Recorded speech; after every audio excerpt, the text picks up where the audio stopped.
కొంతమంది విపరీతంగా కష్టపడుతూ ఉంటారు. ఫ్యామిలీ మొత్తం కుటుంబంతో సహా అందరూ కష్టపడుతుంటారు. ఒకళ్ళు ఉద్యోగం అని, ఒకళ్ళు వ్యాపారం అని, ఒకళ్ళు పనిలోకి వెళ్ళమని.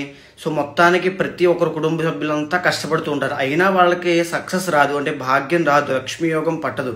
అంటే ఎప్పుడు ఈ అప్పుల్లో ఉండడము, లేదంటే ఎప్పుడు కష్టాలు పడుతూనే ఉండడము, వచ్చినప్పుడు వచ్చినట్టుగా ఖర్చు అయిపోతూ ఉండడము, ఇలా ఎందుకు జరుగుతుంది అంటే జాతకంలో భాగ్యస్థానం, భాగ్యాధిపతి బలంగా ఉంటే కనుక పుట్టుకతోనే గోల్డెన్ స్పూన్ కానీ సిల్వర్ స్పూన్ కానీ సో అలా ఉంటారు.